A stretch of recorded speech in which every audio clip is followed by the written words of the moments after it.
Okay, then let's talk about your favorite car.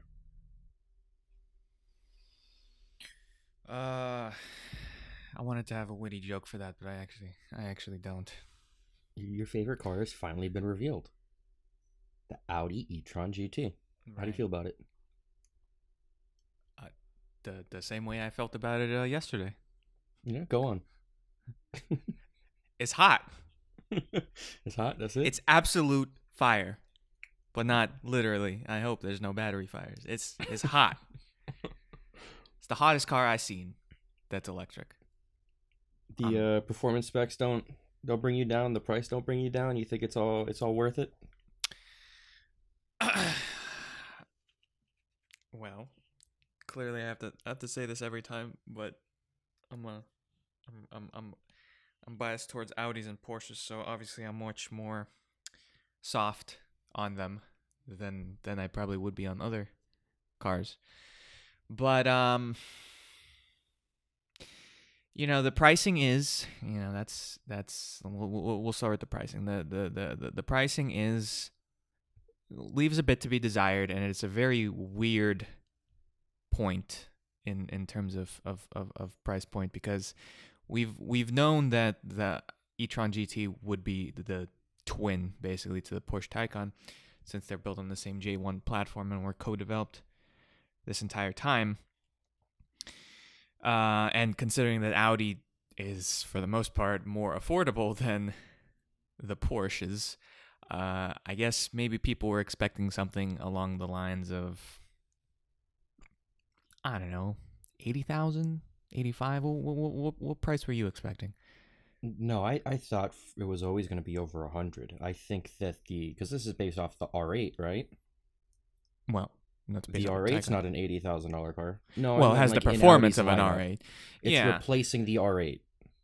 Well, I mean, it's a completely different car. It is being built in the same factory as the R8, so clearly they give the highest precedence to it in terms of staff and like What equipment, I does the guess. R8 stand at? Their price? Just about 120, right? That's what I was It's even expecting. I mean, more, like maybe I was 150. wrong for it, but I was expecting around 120 start. I think that even so, it is significantly cheaper than the Porsche Taycan because the Turbo S comes in at 175, 180, and before any options, and the RS e-tron GT is going to come in at about 140. So there's a considerable cut in price there without too much of a sacrifice, I think, in performance. That being said, it's now a weird overlap because since the announcement of the e-tron GT many years ago, Porsche now has the 4S, the Taycan 4S, which starts at like 104. So now all the e-trons kind of overlap that Porsche, and even more recently, we finally see the base Taycan, which is $80,000, which ironically is now cheaper than the cheapest Audi. Obviously, that Taycan has only a single motor, and the base e-tron GT has dual motors, so it's obviously faster. And I guess in the future there might be a single motored e-tron GT that might make it comparable to the It would be the the, weird the if there base Taycan. wasn't, Yeah. Uh, because the Porsche is more luxurious than an Audi, right? Just in general, and the Taycan's track build and its performance specs are a little bit better too. So you're kind of paying more for less with the Audi if you go for top of the line of each. yeah, it's I the e-tron GT. I wouldn't even call it a supreme downgrade from the Taycan. They're both the same platform. They're essentially the same cars. It's just a different flavor. If you're a fan of Audi stylings, then you're obviously gonna like the e-tron GT. So Well, unless they round it down for a few of these specs, yeah, there are a little differences. no, of It has course, like a tiny bit smaller battery, a little less horsepower. yeah. But in day-to-day drives, which Yeah. everyone, most people will do. Okay, 99% of people will never reach the top end speed of any car they have, or maybe they'll do a 0 to 60 once on a very empty road just to say they could try it, and then they won't do it again. So, um, I think for day-to-day drives, the performance of both the Porsche and the Audi are more or less identical. So really, it comes down more to pricing and styling. Um, so the price, yes, I'm not too surprised by it. Obviously, I would always like a cheaper car because that allows more people to get into EVs, but it is what it is, and I think it's pretty fair pricing. The range, uh, Volkswagen definitely preemptively really nerfed the range numbers, because when the European numbers for the ranges, I believe, is 303 miles for the e-tron GT and 297 or 93 for the RS e-tron GT. But when you look at the American press release with the EPA numbers, they nerfed that down heavily to around the 238 and 234 mile respectively. Which the same happened with the Taycan. Yeah. Well, we were all kind of blindsided by the Taycan because initially I think they said it was like a 300-mile WLTP rating, and most people thought that equated to about a 250-mile EPA, but then when the actual EPA came out to like 203, it really kind of blew us all away. So I think they're definitely tempering expectations for whatever the final range numbers for the e-tron GT is going to be. Regardless, it is a decent higher, more range than the Porsche. Once again, it's not a stellar range, even though we've talked about it and will continue talking about the fact that mid 200 miles of range is going to be more than enough for the average driver in the world, especially if you are able to charge your car overnight. It's also a different customer. Yeah. People are mocking Porsche and Audi, saying, "Oh, why would anyone pay this price for this range?" But if you look at the Taycan, they're meeting all of their goals. They did 20,000 cars last year. People are buying the car with that low range. It's just at that type of car, at that tier, I don't think people care about the daily driving miles. No one's taking a sports car on a road trip.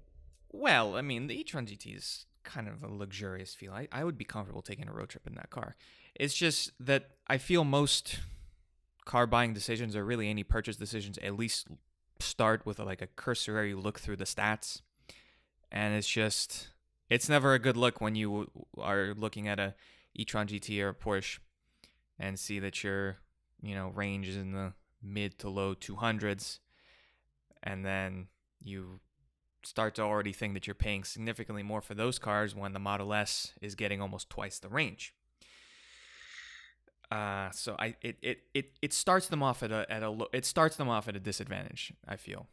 Obviously, if you've always been a fan of Audis, if you've always been a fan of Porsches, and you like the materials used, you like the designs, I'm sure you're more than willing to look past the range differences compared to a Model S. But for someone who has never had a luxury sedan and is planning to buy their first ever, top tier car, when they start doing the little comparison tables, the Model S will always look better on paper. But which one is better when you sit down in it,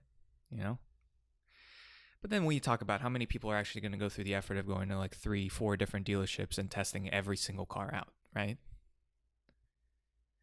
I think it's just an entirely different customer too. I think it's safe to say that the person buying a $150,000 car probably has another car at home. I don't think there's many people who are daily driving a Taycan and only a Taycan. There might be a Prius in the lineup. Mm-hmm. Yeah. So it's a lot different when you're looking for a secondary car versus a primary car. Yes. So that's price and performance talked about. I think it's more than added. I mean, the RS e-tron GT is 0 to 60 in 3.1 seconds, which is, I mean, I'm not gonna complain about 3.1 seconds. I absolutely love the design, but that's obviously me, who's always been a fan of Audi designs. I love how that car looks. That's the best looking electric car I've seen thus far. Do you think it's better or worse than the concept? Um, it's. I don't think they really changed that much from the concept, Have which you seen the is base wheels? uh, The base wheels well, are horrible. I saw an image on Twitter. I don't know the if it's base an official base wheels, but the they're base aero wheels. wheels. I mean, Disgusting. aero wheels are always disgusting. Yeah, but those are the worst aero wheels. Without a doubt, those are the worst aero wheels on the market. Yeah, let me E-Tron GT base wheels. I don't know if Google will be able to give me this this image already. No, Google doesn't want to give me base wheels. But I'll take your word for them because base wheels always look bad. But the other wheels look I love it. I love how it looks. You love it I over a love it. Taycan. You're choosing Yes. the Audi over a Taycan. Yes. Okay. 100%. If they were all free, which one are you choosing? I'd still pick the Audi. The RS RS E-Tron. e-tron GT or Yeah. the Plaid Plus Model S? Well, Which one are you taking for free? if the man, you're gonna get me in trouble, bro. Keep in mind your current position. Would you be able to daily drive a 200-mile range DV? I don't drive anywhere, so I don't even need a car right now. Man. And you could play Witcher in the Plaid Plus. You I can't play Witcher in that I one. literally built my own computer just to play Witcher in the comfort of my house. I'm still gonna stand by the fact that playing games in your car is just a tad bit silly. Man, I mean, visuals plays a big part in owning a car. You gotta like how your car looks, right? Mm-hmm. And I mean, I I know we just had a refresh, but even in that refresh, they didn't really change the exterior of that car.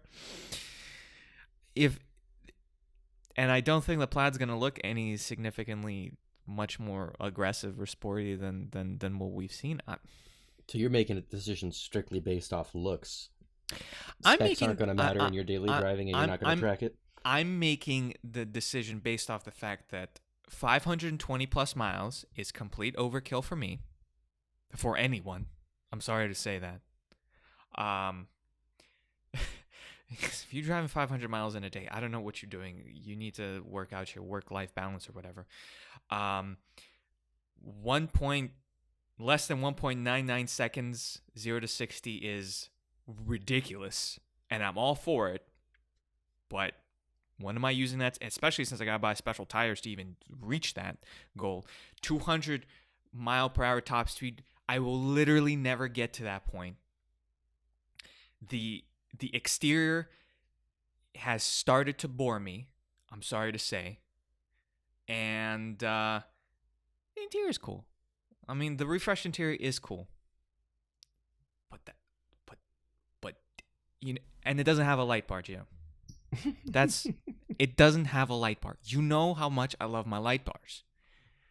E-Tron GT got a light bar. So you're really just going for a daily driver that looks best. Yes. Because we hope that with those specs that the Tesla will blow the e-tron away on the track.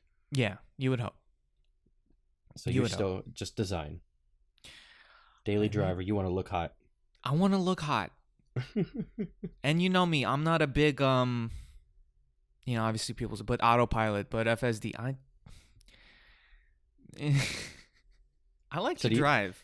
Do you think the e-tron's going to sell as well as the Taycan? Do you think they're going to compete with the same customer? Do you think Taycan sales are going to get hurt? I'm interested to see how many they're actually going to make, because they in the press release they specifically stated that the supremely German name of the factory they're using, I'm not even going to pronounce it. I don't even have it in front of me. I don't even remember what it's called. But it literally only made the R8. So presumably it was a pretty small factory, because they don't make a lot of R8s, that they recently expanded out. But I don't know to what extent they expanded it out. So I have no idea what the production capacity of that factory is going to be. You would hope that it would at least be as much as the Porsche, but probably should be more. You think so? I think it'll be I mean, equal. not like, instead of 20,000 a year, maybe 25,000 a year.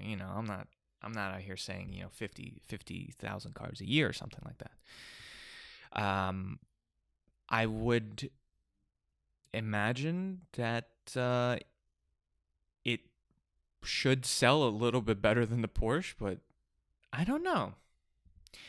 I'm really thinking about it now. I think it looks better, and if if anything, from like the opinions I've read, that is like the one thing that has been consistent throughout everyone's opinions. You know, regardless of how you feel about the price, the performance, the range, whatever. Most people agree that it looks nice. It looks good.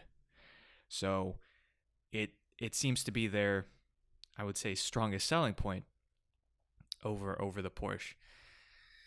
But then I'm wondering how many Audi customers are ready to spend, six figures on a car. When you're a Porsche customer, it's not too crazy to spend over $100,000 on a car. So I don't know. Maybe it could steal away potential Porsche buyers because they want something maybe a little bit cheaper with a different type of design. They don't really need a Turbo S with 180, and the regular 4S doesn't do it for them. I don't know.